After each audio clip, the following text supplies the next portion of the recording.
All right, welcome everyone. Hello, good day. My name is Rich Bicbic. I am an audiologist here at Geneva Hearing Services. For those of you who know us, welcome. For those of you who don't know us or not familiar with our clinic, we are Geneva Hearing Services. We've been here for nearly 15 years. We service the Fox Valley area and western suburbs, northwestern suburbs, all the way out to eastern Iowa, believe it or not. We have a lot of people that come and see us from far, far away. I would encourage all of you to go visit our website, www.genevahearing.com. You can get a lot of information about our practice and some just good general audiology information.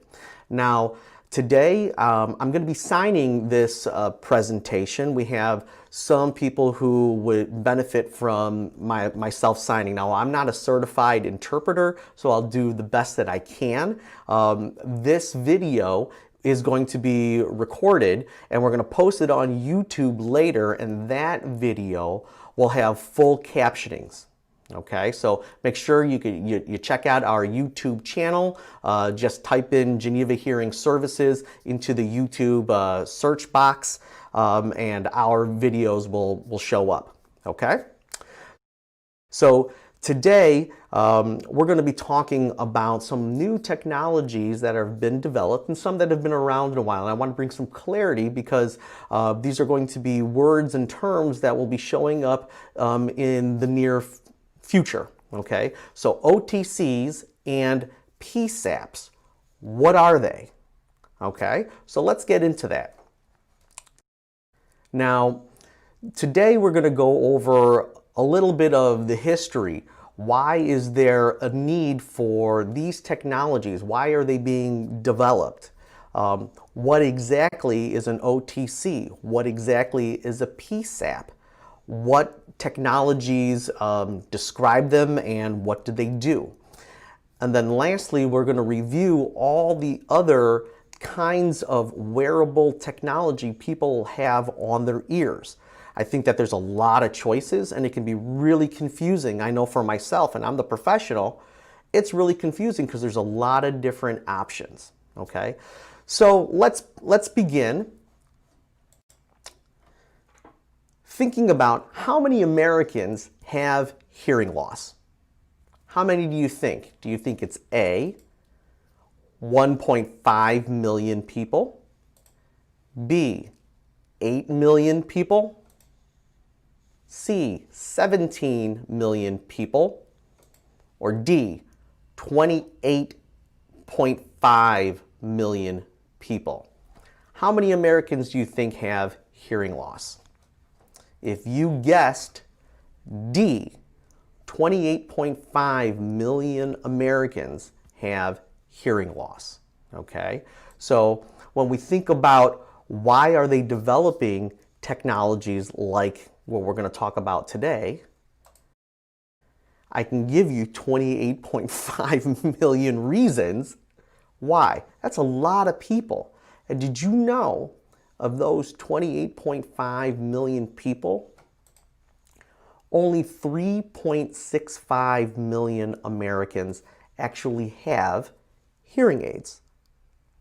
And it takes the average person 7 years from the time they know they're experiencing a hearing decline to actually seek out help. So, two things that I see. One, there's a lot of people that can be helped. Only a few people actually get help. And it takes those people that get help on average 7 years. That's a long time, and that's a lot of people. Okay, now why are people not finding help or doing the best thing for themselves? Well, one, cost. The investment to purchase hearing instruments is high, and it can vary. Two, a lot of people don't understand what can happen if you don't help or don't treat hearing loss. All the negative effects on your body. There is a very high chance, 3 to 5 times more likely to have Alzheimer's or dementia. All of those things can happen. Depression, falls, all of those things can have a negative influence on your body. Not even just mention like the psychological part of things. And also, there's a negative thinking about technology wearing on the ears. People think of people who are old or are sick, and that's not really the case. You know, of those 28.5 million people that have hearing loss, about half of those people are under 65 years of age. So it's not really like an old person's thing. It can happen at any age, okay? So let's get started with what exactly is OTC? What does it stand for? So here's a guess. Do you think it is overly tenderized chicken, OTC? Is it B, open tinnitus control? Is it C, ossicle timing chain? Or is it D, over the counter? What do you think? What do you think? If any of you pick A, I can tell you right now that's wrong, so don't pick that one. If you chose D, over the counter hearing aids. So for OTC, we're going to be it's going to mean over the counter hearing aids, and that's what we're going to be discussing today. Okay? So what does an OTC have? Why are they being developed? What is their target? So they're for adults only. It's not appropriate for kids. Okay? Only adults. They're for people who think they have a hearing loss, which means that you will not be required to have a hearing test to purchase these technologies. Okay? So if you think you have hearing loss, maybe the OTC would be good for you. A good example or a comparison would be reading glasses. Right now you can get reading glasses without going to get a vision test. You can just go to the store and you try on a few and you see which one looks clearer and which one looks kind of fuzzy, and you can just pick the strength that's right for you. And I think that the OTCs are going to be similar to that. If you have, you know, a slight problem hearing, maybe the OTCs will give you the power that is good for you. Okay? The power going to be provided for OTCs is going to be around the mild to moderate level of power. So they're not going to be very, very strong. Like readers, those are not very, very strong. If you need greater help or assistance with vision and seeing, you go and get a vision test. And same with hearing. If you're having very big difficulty hearing, OTC may not be the exact match for you. One size fits most, which means it's not custom for you. There'll be some assembly required. You'll be sent parts with your package, and you'll have to pick the right size for yourself, and you might have to pick the right tube size for yourself. So it's not custom for you. And there are limited settings, which means that it might have 3 or 4 levels or shapes of hearing power built into the technology, and you will pick 1, 2, 3, 4 and listen. Okay, I think 3 sounds best for me in the right ear, and 4 sounds best for me on the left ear, and you're just going to have to experiment a little bit. So it's not exact, but it may be a good option.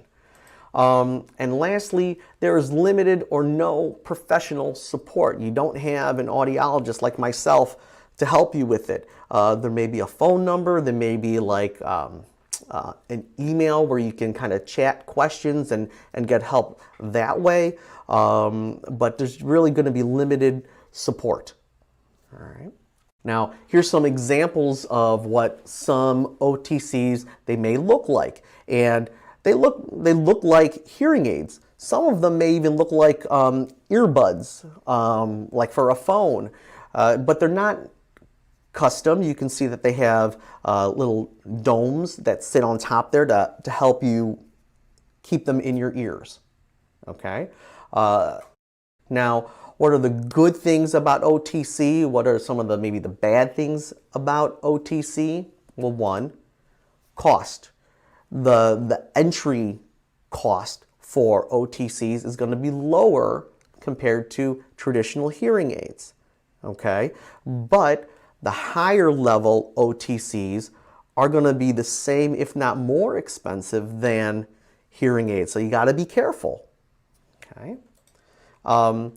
I think that lower entry cost is a fantastic thing. We already know there's a lot of people that have need. And if this type of technology makes it more accessible for people to try something, and instead of waiting 7 years, we reduce that by 1, 2, or 3, 4, 5 years, and they do it sooner, I think that's a great thing. So the sooner we can get people into technology, the better. All right. Some of the bad things about OTC. Again, as I said before, the higher level OTCs can potentially cost more than or at least the same as a hearing aid, which is better than an OTC. Why are hearing aids better than OTC? Well, OTCs are not going to have accurate fits to each person's hearing audiogram. Okay? They're not developed that way. They will just have general setups based off of average hearing losses. Okay? So if you're not average or don't fit into exactly how they have it set up, well then that's just kind of it. It's not going to be exact for you, and there's potential that it's not going to be strong enough in some areas, so clarity of words will be less. There is limited power range. Again, it's set up for mild to at most moderate hearing losses. Okay?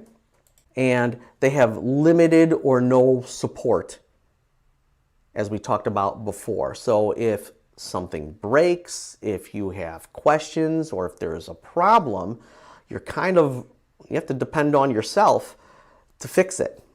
So that can kind of be a bad thing. Also, I don't want, and I worry about people having like a negative experience with OTC and then waiting even longer because they think that that experience is going to be the same with the hearing aid, which is not. So hopefully it'll get people curious and they look for other solutions if OTC doesn't give them what they want. Now, there's a problem with OTCs right now. You can't buy them yet, okay? And here's why. Way back in 2017, so 3 years ago, there was a law that was created, and it said that the FDA was going to be required to make this new category, OTC hearing aids, okay? But the FDA was supposed to develop the rules and the regulations, and they were supposed to arrive now, fall of 2020, okay? And as we all know, 2020 has been a strange year, okay?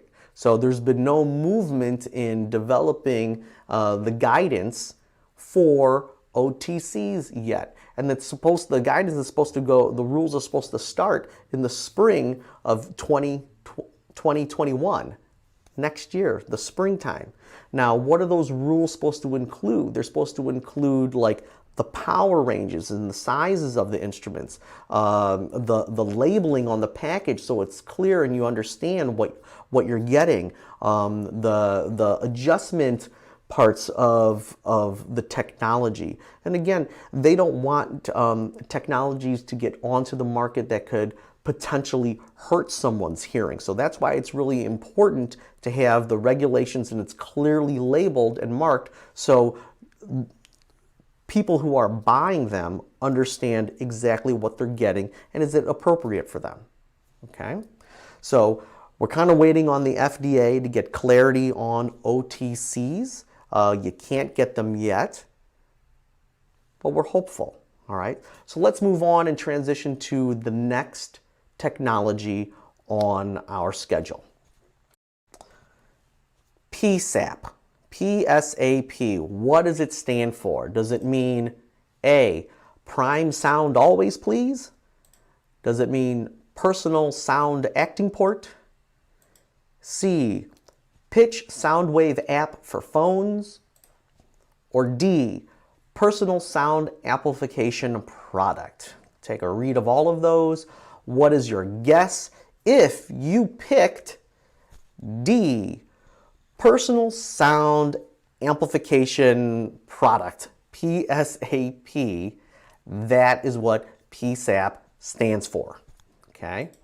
Now, what is a PSAP? PSAPs were developed for adults only, so no pediatrics. They were developed for people with normal hearing. Okay, so they're not developed to treat hearing loss. It's one size fits most, so they're not custom. Some instances they can be, but most of them are not. They're very, very mild, very light power in the PSAPs. And they're for specific listening situations. So, for example, hunters use these. You can go to like a sports store, and in like the hunting section, you'll see a lot of PSAPs. Why? Because they're going to wear them, and it's going to protect their hearing while they're shooting, but it'll also allow them to hear like the friends if they're sitting next to them or whatever they're hunting. They'll be able to hear like the animals and just the environment in general. Now, it's not a lot of power, but it's more because you're wearing something to protect your hearing in that situation. Some people use PSAPs for like bird watching, okay?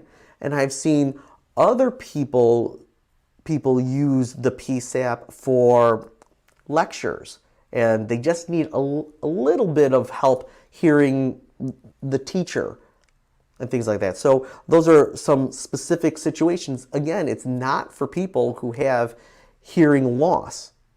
Okay, so there's very light power in PSAP. Okay, here are some examples of hunter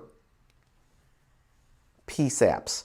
And there's like a volume control, so you can turn it up and turn it down so you can hear your environment easier. But in this specific example, it's for hearing protection and allowing you to hear others around you. So if someone shoots, the PSAP shuts down and then turns back on so you can hear around you. So it's very specific listening situations the PSAP is developed for, not for hearing loss. Okay. Now, what's the good and what's the bad with PSAP technology? One of the goods is the cost. It is a lower entry point. But some of like my really expensive shooter plugs, they're very expensive. They cost the same as hearing aids. You can get them now. Like I said, you can go to a sports store and you can buy them yourself. Now they have low power, so it's meaning it's not really going to help people that have more than a little bit of a hearing problem. Very light power range. Okay? And sometimes they can get confused with hearing aids. So for example, yesterday I had a staff member from a retirement community show up with two PSAPs and said one of their residents couldn't hear with them, thought that they were broken. And I looked at them and I realized they were not hearing aids. So I cleaned them and I gave them back and I said, they're working, but there's very little power from this PSAP. And it's not a hearing aid, even though it looked exactly like what a hearing aid you would think. But it was very light and it was not appropriate for her. So she thought her technology was broken. It was working, it just wasn't strong enough. Okay? Now, in the future, some of these PSAPs, they may be relabeled as OTC devices when the guidance comes out. So that's why people now are thinking a PSAP is an over-the-counter hearing aid. So that's why there's a little bit of confusion. So OTCs, they're not here yet. PSAPs, they're here now, and they can get confused with hearing aids. All right. Let's talk about one more category of technology that people are putting on and wearing on their ears, and they're called hearable devices. Okay? Now, what are they? They're, again, developed for adults. Hearable devices are, again, for normal hearing, and it's one size fits most.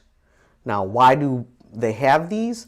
They've been developed for health and entertainment. So for example, they stream music or podcasts, or they track health things like your steps, your heart rate, or GPS. As you're going for a walk, you can kind of measure how far you've been going, what your health is like, how many steps you're going, and things of that nature. So it's not really for helping hearing loss, and only for health and entertainment. Examples of hearables would be like AirPods from like Apple, or these other things called like a Baragi Dash, where you can have music and all those kinds of things. So these are things that you can see people wearing now, but it's just for entertainment and for health.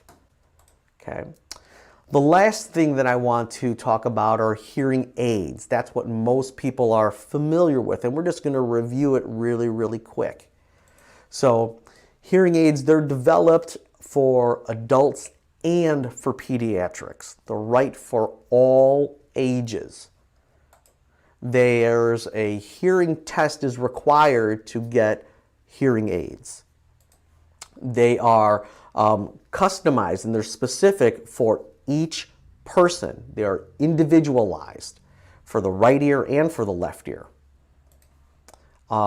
They can help people with mild all the way to profound, severe and profound hearing losses.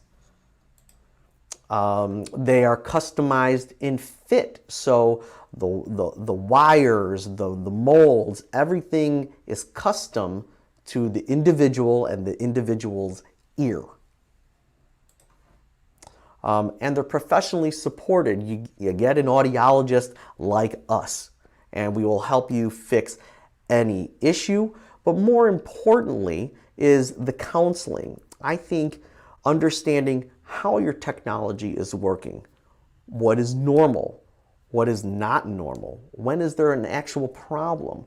Those things are helpful when you have hearing aids, because a lot of people, especially if it's your first time, you just kind of don't know what to expect. So examples of hearing aids, there's over-the-ear styles and fully custom in-the-ear styles available. Some larger, some smaller. It depends on your audiogram, and what you're most motivated to wear is how people pick their hearing aids. So what are some of the good things and what are some of the bad things about hearing aids? Some of the good things about hearing aids: they are custom or individualized for each person and for each ear. So they're exact. They are customized and individual programs. So they will sound as good or as natural as they can be. And you work with your audiologist to set it up to sound good for you. Okay? And there are some technologies being developed and put into hearing aids now that it makes them comparable to those hearable devices. They can connect to phones, they connect to tablets and laptops so that you can hear music. They have language translations, a lot of really cool features, fall detection, so you can get an alert to a family member if your grandma or your grandpa or your parent falls. It'll let you know. And they come fully professional supports.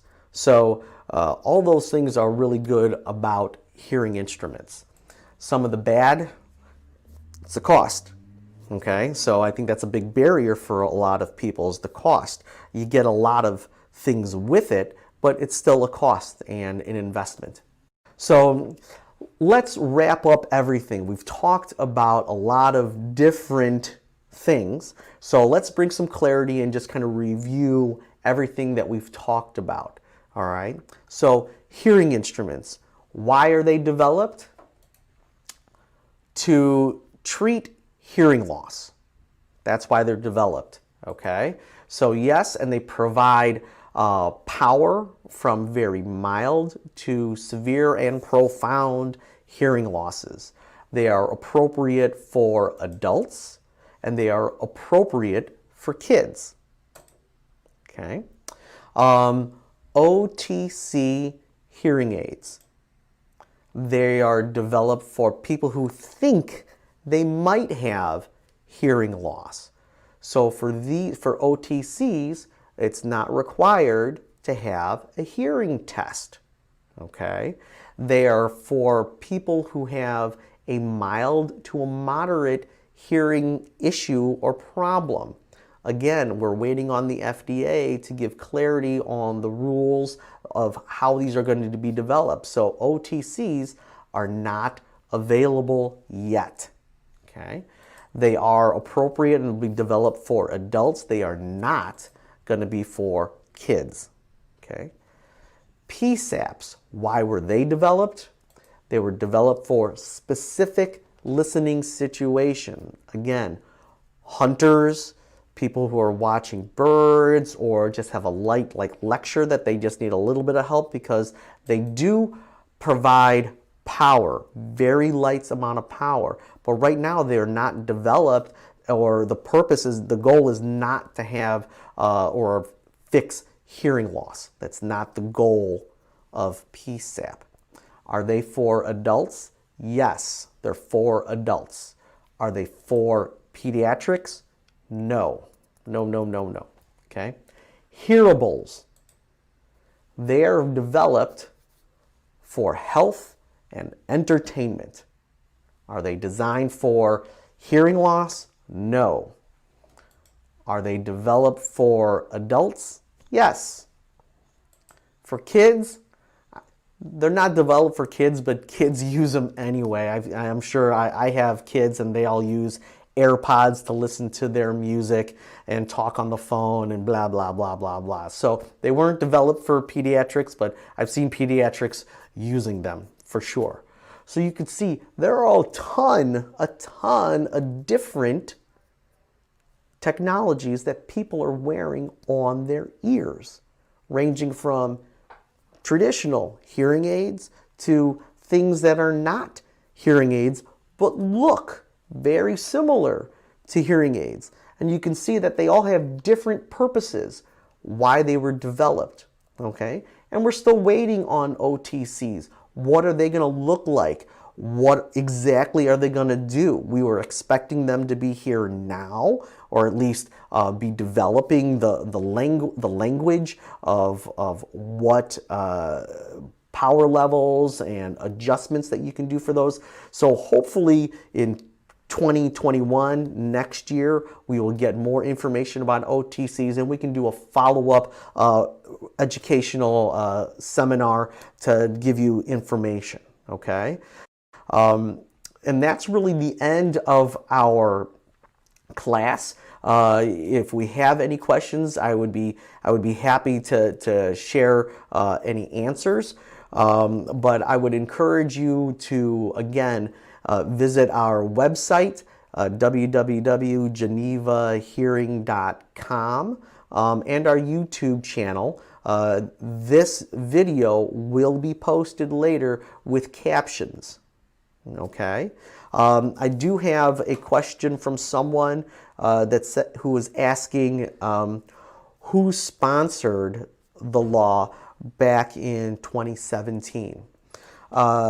That was actually sponsored by two politicians, a Republican and a Democrat. The Republican was Chuck Grassley from Iowa, and Senator Elizabeth Warren, Democrat, from Massachusetts. Sorry, that was a long finger spell. So it was bipartisan because I think we all can agree hearing is essential. Hearing is very, very much essential. So I'm very happy that they're putting forth laws to bring technology, more technology, to people that could potentially be helped by it, or at least start the conversation to get hearing addressed. Okay? That is all my time for today. I really appreciate everyone for coming. Again, visit our website, visit our YouTube channel. Until next time, make sure we will send out emails for the next educational lecture that we'll be having. I don't know the topic yet, but if you have topics you would like us to review and do a lecture on, please send us an email and we'll hopefully develop a class. All right? Thanks, and we'll see you guys next time. Bye-bye.